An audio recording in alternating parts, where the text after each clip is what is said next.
Today we're going to talk about Kodak Gold and Kodak Colorplus. Again. Yeah. So the last time I did this video, I covered these two films, and I'm not really proud of the video, but it became my most popular video for some reason. Thank you, YouTube algorithm, shout out. So I decided to go back, do more research, do more tests, so I can kind of cover my past sins with kind of how cringy that video was. So let's compare two of Kodak's most popular film stocks. So Kodak Gold and Kodak Colorplus are both C41 color negative films. They're both the same speed, 200 ISO, which makes them great for outdoors, but not so great for indoors. They're also daylight balanced, so colors inside will look more orange because the film stock is rated to be shot under sunlight, which is more blue than regular tungsten indoor lighting. And I'll talk a bit more about how colors render indoors later on in the video. So they're both really similar film stocks. Kodak Gold is more popular here in North America. It's the quintessential consumer grade family photo album film stock, which is great if that's the aesthetic that you're going for. Colors are very nice. They're true to life outside, and they really look great in golden hour because the film renders oranges and reds really vividly. Indoors, the film renders lights with a tungsten balance, very warm and yellowy, but not in a bad kind of way. It's really quite nice. I'll show you some examples, and you can use it to some arty effect. Kodak Colorplus is definitely, in my experience, maybe a lesser quality film. It's a little bit more lo-fi, and you don't get such nice colors indoors the way you get with Kodak Gold, but they are more alike than they are unalike. I wouldn't compare either of these to Fuji's C200, their version of a consumer grade 200 color negative film stock. So let's break down the costs. Here in Canada, I can get a 3-pack of Kodak Gold from Walmart for 12 bucks, which is pretty incredible for film prices nowadays. So that works out to something like 12 cents a picture. Kodak Colorplus, on the other hand, is a little bit more expensive. It's a little harder to find here in North America. It's a bit more of a specialty photography product, so you'll only find them in photography stores. My local camera store in Toronto sells a 36 exposure roll of Kodak Colorplus for $9 Canadian, and that breaks down more like 25 cents a picture. Overseas, I'm not exactly sure the prices, but it's my understanding that Kodak Colorplus is the one that is easier to find. So we're gonna head on over to the computer, and we're gonna look at some of the examples of the differences in exposure latitude. Exposure latitude, of course, is the ability to under or overexpose a picture while still getting good, clean results. So let's get to it. So here we are with the first example images. I decided to overexpose by up to 5 stops and underexpose by 2 stops. All these photos were taken on a 50mm lens and taken at the same time on a tripod to get the best comparison possible.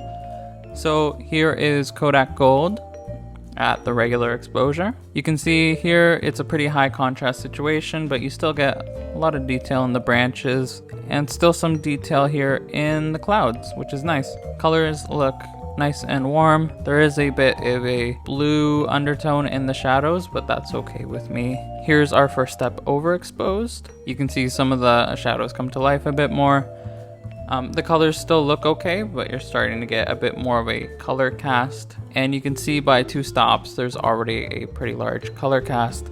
This is right out of the scanner with no adjustments. And by 3 stops over, it's getting pretty unusable, and the trend doesn't get any better with any of the stops over above that. So I'd say with Kodak Gold, you're okay overexposing by maybe a stop and underexposing by 1 stop. So there's underexposed by 1 stop. The blues, undertones, and in the shadows are becoming more prevalent. And then by 2 stops under, you're starting to lose a lot of information. So I definitely expose this up at box speed just to be safe. So here we'll take a look at Kodak Colorplus. So here is Kodak Colorplus at the regular exposure. You can see a little bit of the film emulsion had cracked off in the development. So that might be an indicator of the quality of the film stock. I might just have been a little bit rough in the development. These photos were developed with Cinestill Color Bath. You can see here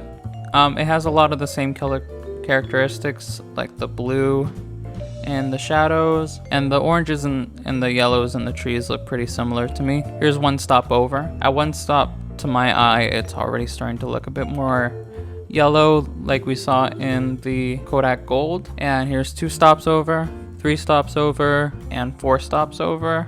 And then by 5 stops, it's pretty much unusable. There's even less information than there was in the Kodak Gold at 5 stops. So here's 1 stop under, and it's pretty comparable to Kodak Gold at 2 stops under, and 2 stops under is already pretty harsh, pretty high contrast, not a lot of information here.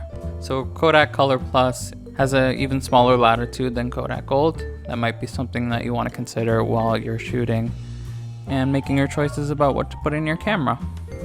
So here I brought the images into Lightroom so we can take a bit of a closer look at them.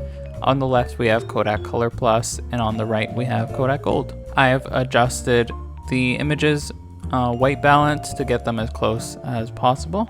And here you can definitely see the differences. The colors are definitely rendered a bit more red in the Kodak Colorplus and a bit more yellow and a bit more true to life in the Kodak Gold, which is not something that I would have expected, but here it is anyways. Cropping in a bit more, their resolution appears to be very similar and the grain structure is also very similar.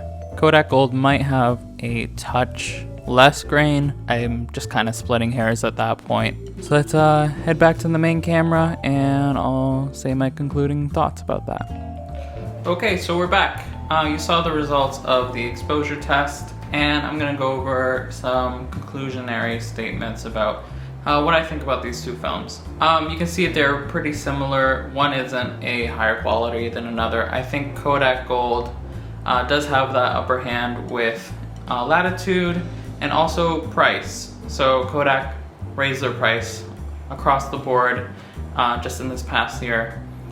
But Kodak Gold seems to have remained the same, at least at Walmart, so that's where I'm getting it from. It being so cheap and having just that upper edge over Kodak Colorplus makes it the winner for me, and that's what I choose to shoot. It's a great kind of just walk around, fun picture taking moment.